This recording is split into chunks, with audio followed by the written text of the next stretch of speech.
17,800 के आसपास कहीं जाके शायद इंट्राडे में मार्केट हाल फिलहाल में एक मेजरली रेजिस्टेंस फेस करे और उसके बाद 18,100 ये टारगेट्स आपको सुदीप दे रहे हैं, जहां पर आप लॉन्ग साइड पे इंडेक्स में जाते हैं 17,500 का एक स्टॉप लॉस मेंटेन करेंगे। तो सुदीप जी, अब क्योंकि निफ्टी बैंक थोड़ा सा ब्रीदर ले रहा है, यहां पर सिचुएशन कुछ उलट दिख रही है आपको, या यहां पर भी लॉन्ग जाएंगे? अगर सुमित जी हम निफ्टी बैंक को एक अगर ये देखें तो निफ्टी बैंक पहला इंडेक्स था जब उसने अपना 200 डीए में फिर से एक बार वापस क्रॉस किया था नीचे से। तो उसके बाद जो सबसे 39,500 से 41,000 तक का ये जो मूव है, ये जो आया था, ये 3 या 4 सेशंस में आया था। तो इसकी वजह से हम ये देख रहे हैं कि पिछले 2-3 दिन से जो इस सबसे इंडेक्स में कंसोलिडेशन हो रहा है, तो ये कंसोलिडेशन को एक हेल्दी साइन मानना चाहिए और जब जब डिप्स आए तब तब हमें बाई करना चाहिए। और इसमें जैसे कोटक बैंक हम देख रहे हैं, एचडीएफसी बैंक देख रहे हैं, जो कि दोनों नहीं चल रहे थे वो अब चलना चालू हो रहा है, और एक्सिस और आईसीआईसीआई एक रेंज में आ गए हैं।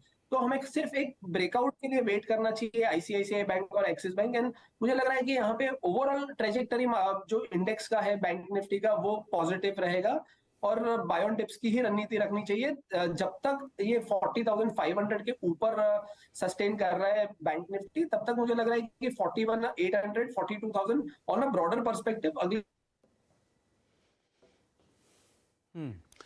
तो 40,500 जब तक होल्ड कर रहा है तब तक आप एटलीस्ट लॉन्ग जाएंगे, और बाय ऑन डिप्स की रणनीति दोनों इंडिसेस को लेकर साफ रख दी सुदीप ने कि आप दोनों में तेजी की ही रणनीति रखेंगे, लेकिन खरीदारी गिरावट माहौल में करिएगा। 40,500 स्टॉप लॉस, 41,800 के टारगेट के लिए निफ्टी बैंक को भी आप लॉन्ग देख सकते हैं।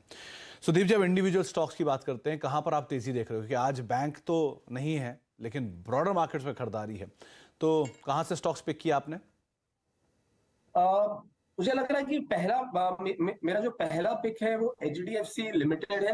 हम ये देख रहे हैं कि ये तेजी जब स्टार्ट हुआ था निफ्टी बैंक में, तो एचडीएफसी ट्विंस पहले ये 2 स्टॉक्स थे जिन्होंने एक अच्छा बेस बना के ब्रेकआउट का एक सिग्नल दिया था, और वो मोमेंटम अभी भी बना हुआ है। तो मुझे लग रहा है कि एचडीएफसी लिमिटेड अपने सारे जो short and medium term moving averages है उसके ऊपर भी ट्रेड कर रहा है, और लास्ट 5-6 दिन से अगर हम देखें तो higher top higher bottom formation बना रहा है।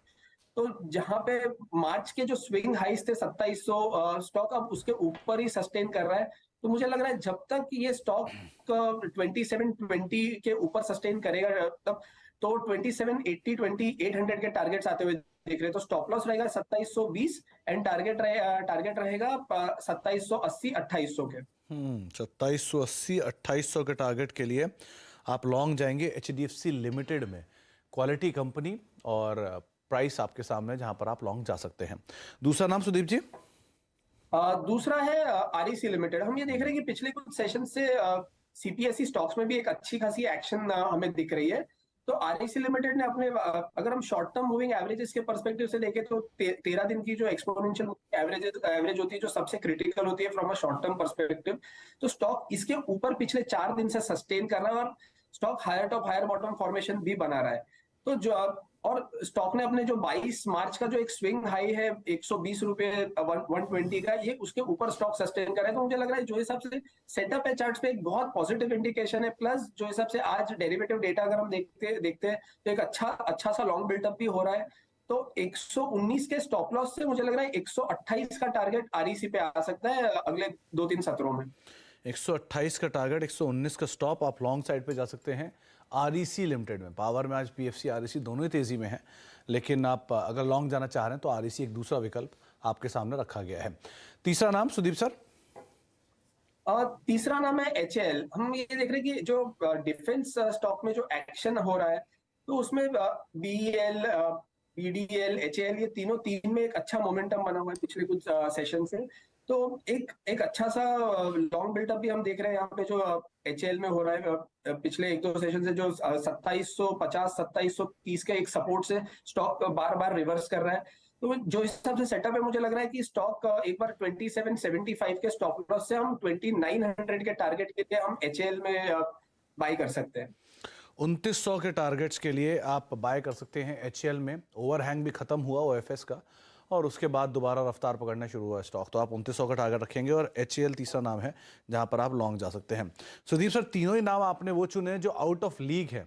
आज टाटा मोटर्स चल रहा है, आज रियल एस्टेट चल रहा है, आज कैपिटल गुड्स चल रहा है, आईटी चल रहा है, लेकिन आपने नाम चुने चारों के, तीनों के तीनों बिल्कुल अलग। ऐसा क्यों? L&T, टाटा मोटर्स, जो ये रियल एस्टेट स्टॉक्स, ये ऑलरेडी एक चाल चल चुके हैं। अब यहाँ पे अगर यहाँ से अगर इनमें कूलिंग ऑफ आया तो ये जो दूसरे जो हमने नाम सजेस्ट किए, मुझे लग रहा है अगले 1-2 दिन के लिए अब ये चलना चालू होंगे, जो ऑलरेडी, जैसे टाटा मोटर्स ऑलरेडी 6-7% ऊपर है। रियल एस्टेट स्पेस अगर देखे, गोदरेज प्रॉपर्टीज देखे तो परसों जो प्रीवियस ट्रेडिंग सेशन था गुरुवार को और आज, दोनों में मिला के 10-11% से ज्यादा जो तेजी है। तो एक रिस्क रिवॉर्ड के इस नजरिए से मुझे लग रहा था कि ये 3 ज्यादा अच्छी पिक्स है, जो अभी एक ट्रैक्शन के बाद एक बाहर निकल रही है मूवमेंट के लिए। तो इसलिए हमने ये तीनों स्टॉक्स को चुना है। तो ये तीन नाम